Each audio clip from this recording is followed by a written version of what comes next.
കോടമഞ്ഞാൽ പുതച്ചുറങ്ങുന്ന കുട്ടിക്കാലത്തെ അതിനിഗൂഢമായ ഒരു കൊട്ടാരത്തിലേക്കാണ് ഇന്നത്തെ നമ്മുടെ യാത്ര. കുട്ടിക്കാലത്ത് നിന്നും 1 കിലോമീറ്റർ പിന്നിട്ട് അമ്മച്ചി കൊട്ടാരം എന്നറിയപ്പെടുന്ന നിഗൂഢമായ ബംഗ്ലാവ്. കാട്ടുപാതയിലൂടെയുള്ള യാത്ര ഭയാനകവും കൗതുകകരവുമാണ്.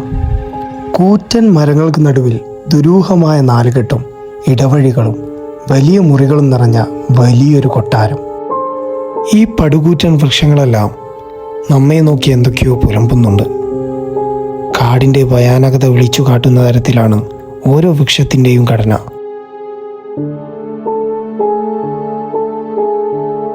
ഇരുന്നൂറിലധികം വർഷങ്ങൾ പഴക്കമുള്ള ഈ കൊട്ടാരം തിരുവിതാംകൂർ രാജവംശത്തിൻ്റെ വേനൽക്കാല വസതിയായിരുന്നു. തിരുവിതാംകൂർ തായ്വഴി ഭരണകാലത്ത് റാണി പദവി രാജാവിൻ്റെ സഹോദരിക്കായിരുന്നു. രാജാവിൻ്റെ പത്നിക്ക് അമ്മച്ചി പദവിയും. അങ്ങനെയാണ് രാജാവിൻ്റെ പത്നി താമസിച്ചിരുന്ന കൊട്ടാരത്തിന് അമ്മച്ചി കൊട്ടാരം എന്ന പേര് വന്നത്. ഇതിലെ ഭൂഗർഭ പാത ഇപ്പോൾ അടഞ്ഞ നിലയിലാണ്. ആ തുരങ്കം ചെന്നെത്തുന്നത് മൈലുകൾക്കകലെയുള്ള പീരുമേട് മേജർ ശ്രീകൃഷ്ണസ്വാമി ക്ഷേത്ര പരിസരത്താണ്.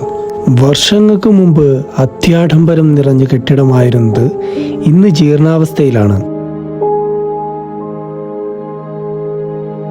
ഒട്ടേറെ സിനിമകൾക്ക് കൊട്ടാരം ലൊക്കേഷൻ ആയിട്ടുണ്ട്. ഫഹദ് ഫാസിലിൻ്റെ കാർബൺ, മോഹൻലാലിൻ്റെ ലൂസിഫർ തുടങ്ങി ഒട്ടനവധി ചിത്രങ്ങൾ. സിനിമാക്കാരുടെ പ്രേതാലയം എന്നുകൂടി കൊട്ടാരം അറിയപ്പെടുന്നു. പകൽ സമയങ്ങളിൽ പോലും ഇത്രത്തോളം ഭയാനകമാണെങ്കിൽ രാത്രിയുടെ 4-ാം യാമങ്ങളിൽ ഇന്ന് ജീവിച്ചിരിപ്പില്ലാത്ത പലതും എന്തൊക്കെയോ ആരോടൊക്കെയോ സംസാരിക്കാനെന്നോണം ഇവിടെ അലഞ്ഞുതിരിഞ്ഞ് നടക്കുന്നുണ്ടാവാം. ധൈര്യം കൈവിടാതെ ഓരോ ചുവട് വയ്ക്കുമ്പോഴും ആരൊക്കെയോ എന്നെ മാടി വിളിക്കുന്ന അനുഭൂതിയായിരുന്നു. ഓരോ മുറിയും വ്യക്തമായി പകർത്തി മുന്നോട്ട് നീങ്ങിയപ്പോഴാണ് അതെൻ്റെ കണ്ണിലുടക്കിയത്.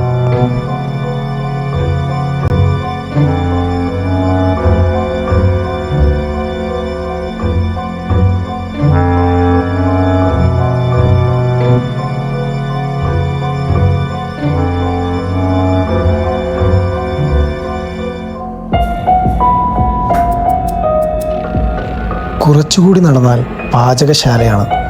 പാചകശാലയ്ക്ക് പിന്നിലുള്ള ഭൂഗർഭ പാതകളുടെ തുടക്കം ഇപ്പോൾ അടഞ്ഞ നിലയിലാണ്.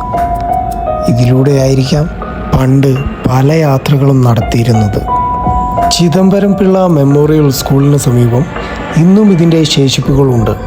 തേയില കൃഷി വ്യാവസായിക അടിസ്ഥാനത്തിൽ ഹൈറേഞ്ചിൽ പരീക്ഷിച്ച് വിജയം കണ്ട ബ്രിട്ടീഷുകാരനായ ജോൺ ഡാനിയൽ മൺറോ കൊട്ടാരം താവളമാക്കിയിരുന്നു.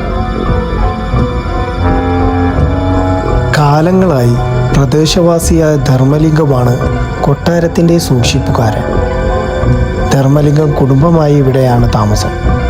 രാജഭക്തിയോടുകൂടി തമിഴ് കലർന്ന മലയാളത്തിലാണ് വിത്തുകൾ നിറഞ്ഞ ധർമ്മലിംഗത്തിൻ്റെ വിവരണം. ചരിത്രത്തിനപ്പുറം ധർമ്മലിംഗം നൽകുന്ന വിവരങ്ങളാണ് സഞ്ചാരികൾക്ക് ആശ്രയം.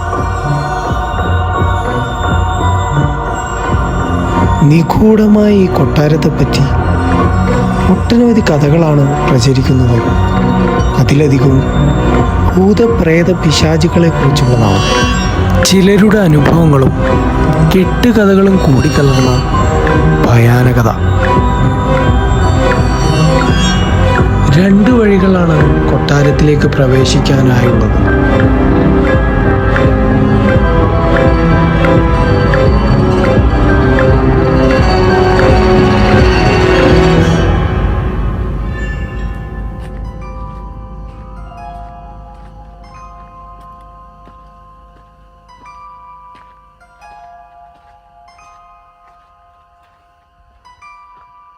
നൂറ്റാണ്ടുകളുടെ കഥകളാണ് ഈ കൊട്ടാരത്തിനും അതിൻ്റെ പ്രവേശന കവാടത്തിനുമൊക്കെ നമ്മോട് പറയാനുള്ളത്.